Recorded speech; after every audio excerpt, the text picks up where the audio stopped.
how I'm really showing up in the world is I think my story is a true example of the power of change, and what's possible, and really your circumstances, the positions, the mistakes, the challenges, whatever you're up against, it doesn't have to define you. And Instead of having a voice, we're like, do what you're told, but don't right. do those things that you're told. But what I recognized, and this is kind of like the starting point of everything, is I had lost my freedom long before that day in the courtroom. That's powerful. Wow. She was like a bad person. I think that it was just her way of dealing with me, who was a class clown and very Class rambunctious, disruption. right? And so Hello, all those beautiful faces. How we doing? Stephanie checking in with another episode of Class Disruption, disrupting the status quo of education. And on today's episode, I have a very special guest, Erik Salzenstein. Pretty sure that's how you pronounce his last name, but in my head, I always just say Erik Sal. But super special guest. He's actually from outside the world of education, which I love getting that outside perspective because at the end of the day, that's who we serve. Those are our customers. It's the students, their parents, and citizens of this country who benefit from the institution of public education. So really excited to hear his story, what he's doing, and how he is planning to serve the education world. So before we check in with him though, it is February, which means it's Black History Month, and I need to give a special shout out to an amazing Black female educator, Miss Dominique White, the Goalden Educator. And she's from Atlanta, Georgia, which ATL on fire. Last week I was shouting out Shivy from ATL. This week we got Dominique. So make sure you go show her some love. Check out her store. She's got some awesome gear. The Goalden Educator. We all about hitting them goals, right? You go, girl. Make sure you go show her some love. I threw her IG handle in there, the link to her store, and it's all about spreading that love and making Black history. All right, so let's get into this video, y'all. Thank you so much, Erik, for coming on here today. Thank you for reaching out to me. I saw you on Instagram on another teacher's page. I can't remember who it was, but you were just absolutely killing it on stage. And I followed you, and then you followed me back and messaged me. And so we've been following each other since. So I'm super excited just to hear your story and learn from you as a teacher and how we can better serve our students and use your story to just disrupt that status quo. So I know I have like a lot of questions, but I want to let you get into your story and then I'll get to my questions from there. For sure. Yeah, you got to love the world of social media, right? When it's used correctly, the power it can bring. So us getting together here today and being able to jam out for a little bit, it's awesome. So yeah, for how I'm really showing up in the world is I think my story is a true example of the power of change. And what's possible, and really your circumstances, the positions, the mistakes, the challenges, whatever you're up against, it doesn't have to define you, and that you can actually use that adversity, you can use those challenges to actually mold you and help you become a better person. And so a little context. I think that's so important. I know in education there's like standards and curriculum and this, but like really that's the thing that underpins like what we do and why we're here. Love that. I love that. Yeah. For me, I should have never gone down the path that I went down. I had no business going down that path. And I mean, I came from a good home, a loving family. I had two younger sisters. My mom, she taught me God. My dad, he taught me sports. I was on multiple different teams. But I found myself in the courtroom facing life in prison at the age of 23 years old. And how I got there was from a series of decisions from an early age on, and it just kept on escalating. I couldn't get myself out of it. And there's a lot of things, reasons why I made those decisions. And a lot of those things are what I speak on when I talk to our youth today. Lack of identity and, caring so much about what others think that you're willing to go to these extremes to stand out and to fit in. And that's definitely what I did. And what started as very innocent, having that entrepreneurial spirit at a young age, I was selling candy and CDs in sixth grade. Yep, I remember that. Yep. So, and it was all, fun and games. And I like I said, into sports. And I definitely always was center of attention, or at least whether it was in a positive way or a negative way. Looking back, one of the things that I always craved was the spotlight. And I got it. Gregarious. Yeah. And I got it in a positive way through sports. But when I wasn't on the field or on the court, the negative way would be like class disruption, as the class clown, right? And as educators, you know who those kids are. They're there. Mm-hmm. And we don't mean, I don't think that we have like ill intentions. It's just that it's just what feels right to us and what feels natural for us. And so that was always a thing for me. And so the selling candy and CDs, mixtapes, 6th, 7th, and 8th grade in middle school, that was how I got that attention, right? Besides the sports.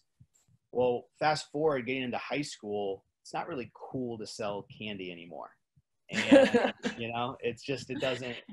Stepped up your game a little bit.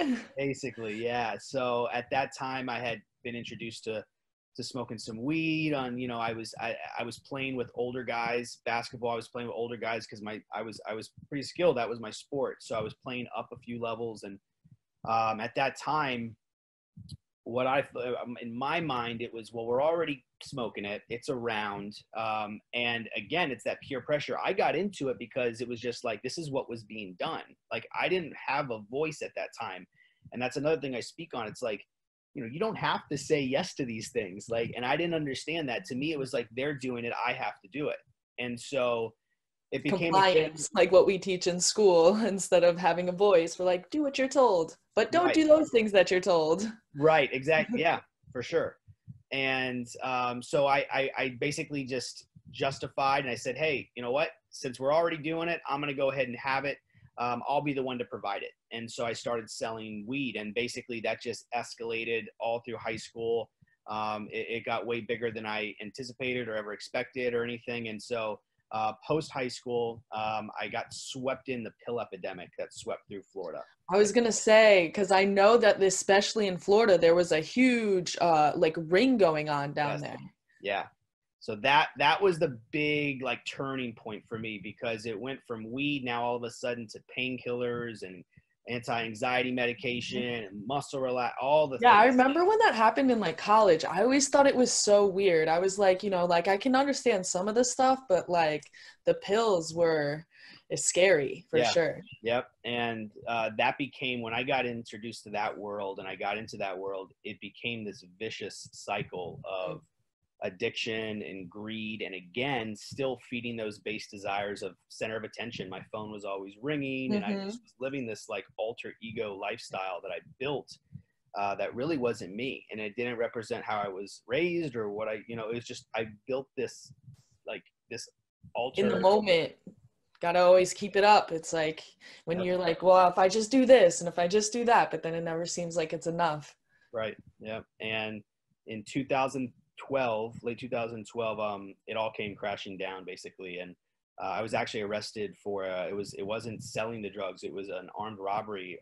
It was a drug deal gone bad. It was another dealer and so I just got so into this world that I couldn't get out, and I was stuck. And I had this big addiction, and it was just like one hand washes the other. And so I'm 23 years old. I'm facing life in prison, and I thought my world, like I thought everything was over. Like, gives me chills just like thinking about it. Like, yeah, you know, and I can just think how you described coming from a good family and having other options. So to think about kids who might have a little bit less than you, how much even easier it could be to get caught into that cycle. It can happen to anybody. For sure. Absolutely. And I just remember being in that courtroom, the judge, she's looking down at me, disappointment on her face. I've got on a navy blue jumpsuit, shackles from my ankles up to my wrists, around my waist. Like it was bad. And at that moment, I was about to lose my freedom, and I knew it. But what I recognized, and this is kind of like the starting point of everything, is I had lost my freedom long before that day in the courtroom. That's powerful. Wow. And what I discovered is that we can be in prison without physically being in prison. We can be chained down by our addictions and destructive habits. We can be restricted by our fears and insecurities. we can be trapped by our limiting beliefs, our negative mindsets, all these things. And this can be whether you're a student, you're an educator, it doesn't matter where you're at in life. There's a series of things that can happen that can all of a sudden put us in this box, confine us, hold us back. And, that understanding that was the beginning of my journey, because they ended up offering me a plea deal for 4 years. So the minimum amount of time that you can get in Florida on the charge that I received was 3 years. So they gave me 1 year above the minimum. It was the first time I had ever gotten in serious trouble. So they had some, leniency on me. And so I accepted that deal. I accepted the 4 years and I went off to start my journey. But it was understanding that, and then going down the path of self-discovery of, why I made all those decisions, and then reframing and stepping into something greater, creating a new vision for myself. It was a process. And, for that time period, I relentlessly pursued personal growth. And I became obsessed with it. So. Wow, it's amazing that, I know for some people it can take longer. So it's amazing at least that was the event that allowed you to kind of say, okay, hold on, let me refocus here and do that. And I think ideally that's what we would like to see the justice system, the criminal system do, right? So what do you think it is along the way? Do you want to talk about your story? Or do you want to talk about what you do with kids and teachers now? You think whatever you think is best for the listeners, I'm here to serve. So whatever you think. All right. So why don't we get into some questions? Because these are the questions I'm super interested in, because you talked a lot about your journey and kind of things that went on outside of school. So, but obviously there was school was on a parallel line with this somehow. So what influence did or did not school have in this journey? And where do you think maybe the system might have failed you or could have served you better? Yeah, I don't know if I like the word failed, right? I get the question. Okay. I don't like to say that it was anyone or anything that failed me. I definitely, a big part of any change is taking responsibility for personal agency. Yeah. You're not getting the results that you want. One thing that stands out is I was diagnosed with ADD and ADHD in second grade. So I don't know, 10 lots of boys, something like that. And they started me off on Ritalin. And then they moved me to Strattera. Then they put me on Adderall. I was on medication since second grade for this stuff. And, how much of a part that played in the chemical imbalance that allowed me to, I don't know. I don't know. But also just they kind of say, well, you're not supposed to be having these hyperactive, activities, do other things. So you have all this energy and they're not allowing you to express it except for on the basketball court sometimes. So yeah, I think that's a huge problem. We have this idea of compliance. Kids should sit there and, I do it with my son too. Yeah. I think for looking back at education as a whole, for me, I remember it always being don't and stop and restriction and confinement, not so much go, try, expand, freedom, love, motivation, vision, growth. It was always it's this right now, this subject, and then it's this subject, and then it's this subject, and you have to be this and that and this, and during these you have to do that's if I were to sum it all up, that's kind of how I would explain it. And so for me, I think there's some sort of disconnect there. There's some pieces that are missing, and everybody learns differently. Everybody responds to things differently. So you can't really, I don't think it's a one size fits all. No. It's definitely a big challenge, and kudos to you and every other educator out there that's making such a difference. And I'm sure it's got to be it's frustrating at times because you can't get to everybody. But for me, in my personal journey, that's one of the things that stand out is it always, I think looking back, I feel more so connected to the don'ts and the restraints than the freedom. Yeah. And even as a mother and a teacher too, I feel I don't know whether it's the way that we are raised, but it's just that instant reaction, no, don't. And I'll catch myself too. And I'll be no, don't. And then I try to flip it at least to give the positive. balance it out. So I think that's super important too. I have students who can barely even sit there and take notes. Like, I don't get it, but it seems to be a very difficult struggle for them to do. So I try to find, instead of being like, oh my God, I can't believe you didn't take notes, I kind of just know that when we go into the next segment of the lesson, like, okay, this is like the more verbal part, I need to go to this student because that's awesome. where their strengths are. But again, yeah, you're right. It's this constant struggle when you have 20, 30, sometimes more kids in a classroom. Yeah, for sure. Yeah. And I know you talked a lot about like self-development and we call it like social emotional learning in the education world. So like, what kind of place would you see that having in school? Because obviously you were learning like good math. Yeah. It's hard for me to say, and this is where, as a speaker, this is where, just like I talked to you at the start, this is where like I want to start getting more feedback from educators so that we can have these conversations and really go back and forth. I think it could be as simple as shifting your overall focus, and this is just my thought, but shifting the overall focus from numbers and grades to what's the big idea. Like, if you were to have every one of your students leave your class as a better human in one way, as a better person in one way, what would that be? And once you have that down, or once if you're moving in that way, I think that is going to shift a lot of the things and how you approach a lot of the interactions and do a lot of the things. That's something that has come up for me. It's the shift over from the numbers and data and grades to, and that, of course, that all has to be in place, but it's like the primary focus being something bigger than right. There needs to be some type of balance, right? It's not that there's no place for those things, but it just needs to be balanced out with this other kind of more wholesome approach. And kind of one of the large, we're talking about on the micro level, like in the day-to-day in the classroom, but I also think like on the macro level, that would really help too. Because right now, how does the state and the federal government have their control? Well, because they can track certain data points and statistics that really are kind of meaningless in the day-to-day in the classroom. So I think it could really help on both of those levels if we do figure out that more balanced kind of measuring system that we use in life, right? You make a little bit of money, but then you have to come home to your family and figure that all out.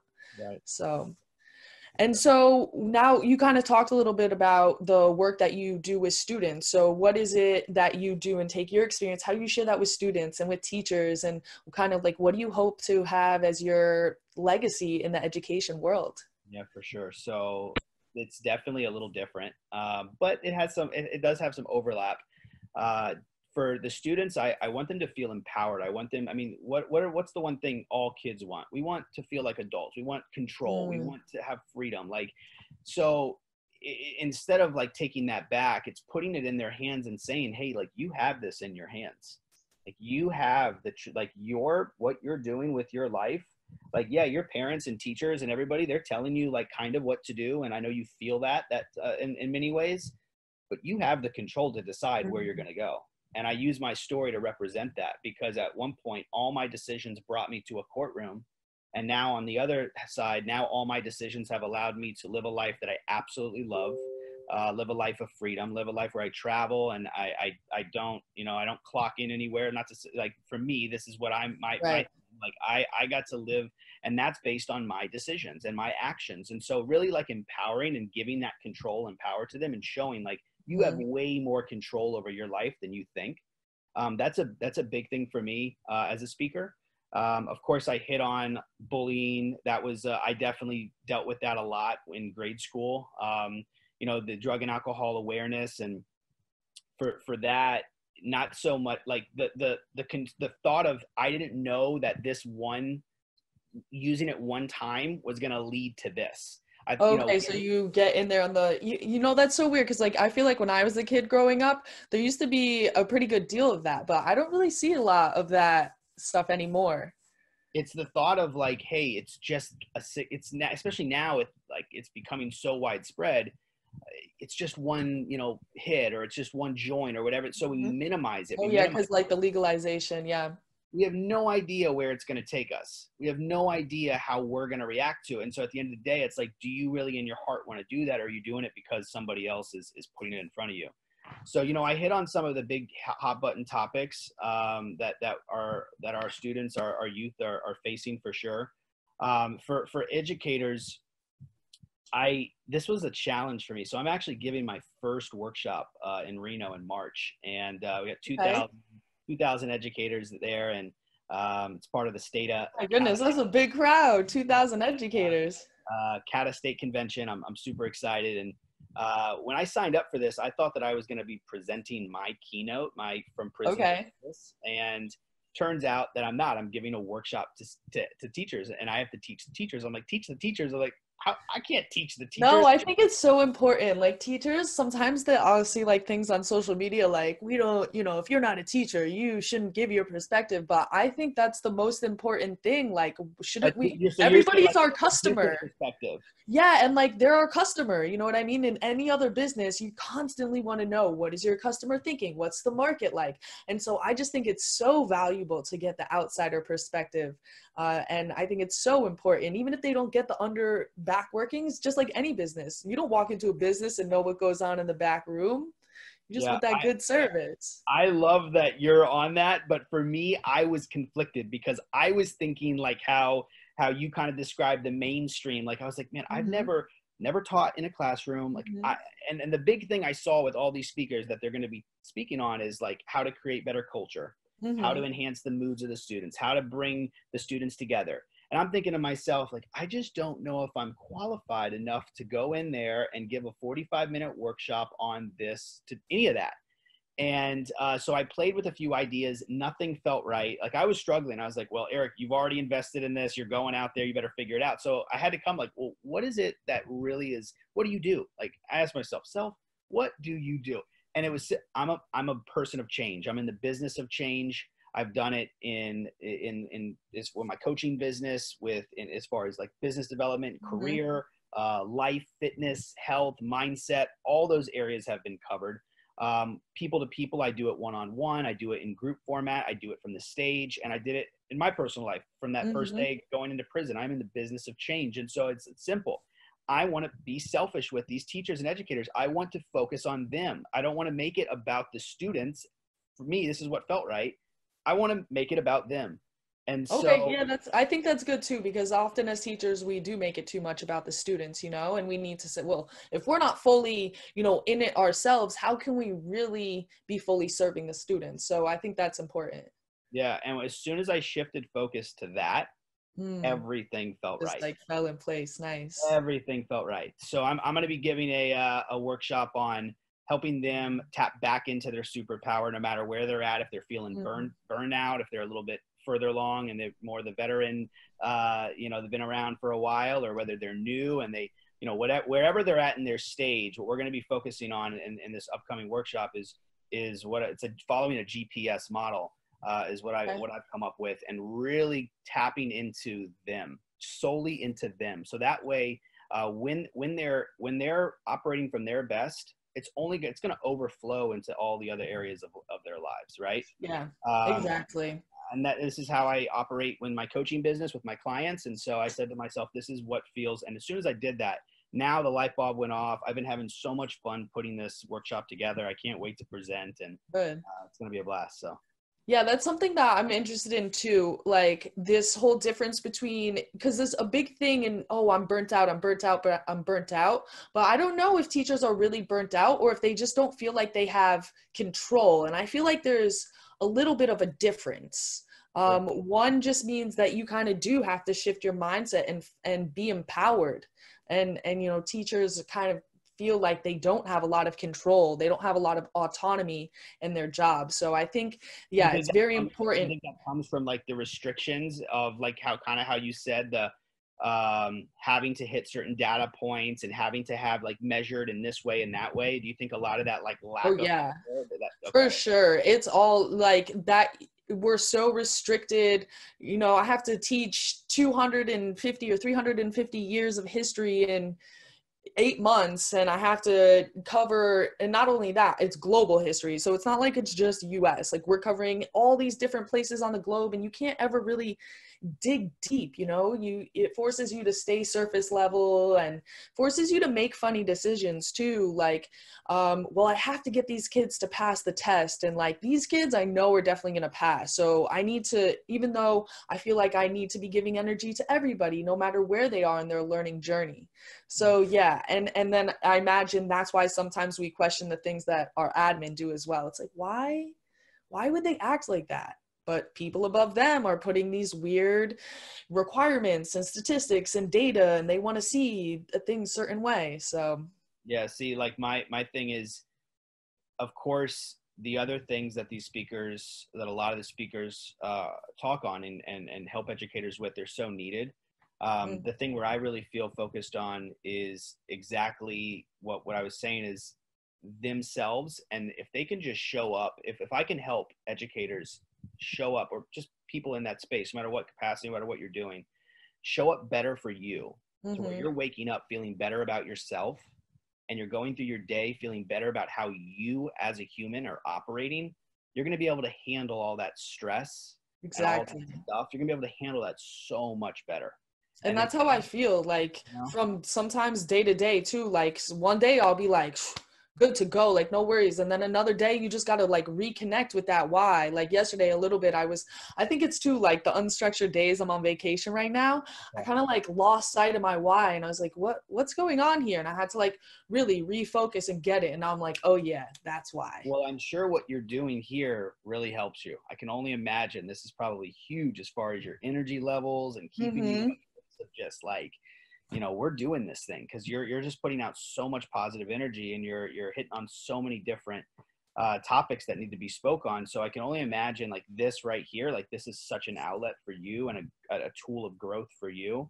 Yeah, it really is. Yeah, this is you're doing great things. Thank you. I appreciate it. Yeah, it makes me, you know, and it kind of is selfish at the end of the day, because I love connecting with other people. I love spreading all that energy, but I also just like love how reflective it makes me be about my own practice, so that I can really go back and do the work that I love at the end of the day. Because that's what this whole platform is about. Like I like being on camera. Like I like you said, like kind of being attention and like have, you know, very conversational and social and all that. But at the end of the day, the reason that I take the time and invest to make these videos and to have the social media, because I never did it before, like this summer when I decided that I wanted to use it to enhance the experience that I can give my students. Yeah. So love that.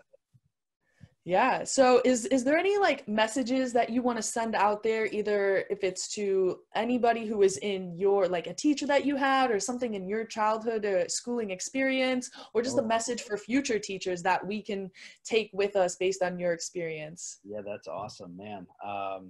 You know, one thing that I share in this upcoming workshop is that I think it can be frustrating for educators to not hear back from the students and to not know how they're doing, or like, you know, remembering that one person that they poured so much energy into, and it's like, where is he or she in the world now? And do they remember me? Do they, you know, that can be, you know, that can hurt, that could be frustrating, that could be, you know, that can cause a lot of different emotions and feelings, right? And so something that I thought about is that I had two teachers. It was back to back, and what's really interesting is I don't remember the first teacher, but the second one, which is sixth grade. So the fifth grade teacher, I don't remember her name.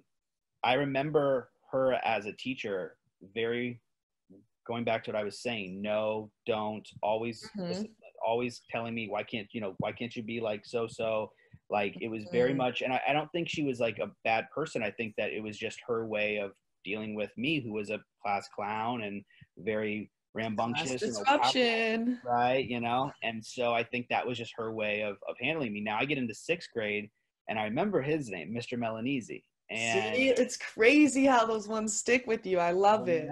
And listen, I wasn't easier on him than and if anything, now I'm in sixth grade, I've gotten a little bit more brave. I've gotten a little bit I've gotten a little bit bigger of an image that I have to hold up to. So if anything, he got worse than the fifth grade teacher. But the way that he handled my behavior was completely different. And I remember him like always like just pumping me up if I did anything good, counseling me, definitely still sending me to detention when needed. You know, he still disciplined me, but I remember him, it was like he came from a place of love, and I knew that it was a place of like, hey man, you're like, you're okay. Like you're not like what, and it just, that really, as I'm creating this workshop, it stuck with me. It stood out. And so the big message here is, again, it's like, what do you want your kids as they leave and exit the classroom? What do you want them to think about? What do you want them to think of you? Like, how do you want them, what's the one thing you want them to leave with? If you could choose one thing that you want them to leave and go to the next grade with, what would that be? And then the second message I have is, I never reached back out to either one of those teachers. I haven't spoke with them. I mean, we're talking, man, how many years? Like, we're talking years and years and years ago. I never reached back out to them, but guess what? They played a role in my life that I remember. Mm-hmm.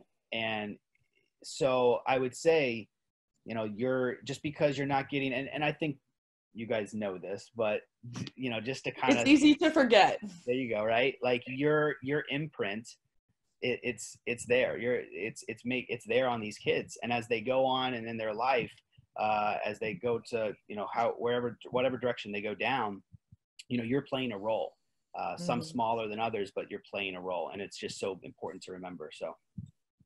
Awesome. And that's definitely something I think about too, like I'll try to like envision the future of my students. I'll be like, one day, and I know it's not now. So awesome. I love that message. And I think, and that first story too, about the juxtaposition of the two teachers, that is super powerful, just for, how your memory works and what that means about how you learn. I think, it's those experiences, those like full body experiences that you can really remember and relive, that stick with you. Yeah. And I think that's just super important. So thank you so much for reaching out. I'm super excited to keep following your journey and seeing how you can impact the world of education from your perspective. Yeah, and maybe we'll do this again sometime. I appreciate you having me on, and definitely the students is where I thrive. That's where I feel at home. Speaking to educators is stretching my comfort zone. This is new for me. Nice. But I'm super excited to do it. I'm definitely looking to do workshops with educators, teachers, parents, down the road and start to get that going. But I'm here to serve at the end of the day. So if there's anybody out here listening, you yourself, if you feel like my story from prison to purpose, if you feel like it can make an impact with your student body, with your faculty, with your staff, I'm here. So reach out. Awesome. Well, thank you so much, Erik. I'm going to let you get back to your day. Yeah. And let's stay foolish out here, right? All right. Love it. Thanks, Stephanie. All right. I love that. When we can come together as educators and as just citizens of this country, and we can serve our students, that's where the real magic is. Right? I know a lot of times as educators, we say, oh, if you're not a teacher, if you're not in the building, you don't really understand what we go through. Your perspective, your opinion doesn't matter. It's invalid. But personally, I don't feel that way. Right? Everybody is our customer, because the institution of public education is here for the whole country to benefit. Because when we have an educated populace, when we have a populace that's connected together, that's when we can move forward as a country. And so and beyond that, Sal just has a great story for us all to learn from. Whether we're students going through it in school, feeling like everybody's telling us, no, you got to do this, you got to be that. Or you're a teacher and you might also feel the same way, boxed into your classroom, like you don't have a lot of decision-making power. But it's about when we look into ourselves and when we take that small step at a time, to take back that control and to really create that reality that's in our mind, those dreams, right? We got to disrupt that norm, and it's hard. It takes a lot of mental strength and energy, but that's why you got to always stay foolish when you're doing it. All right, so if you enjoyed this video, definitely make sure you smash that like button, subscribe if you haven't already, and the most important thing that you could do is share this video with other educators and people who are in the education world or even outside the education world. You can see we all in this together, because like my girl Collaborative Conscious said, it takes a village. So let's keep working hard, let's keep the hope alive, and stay foolish, y'all.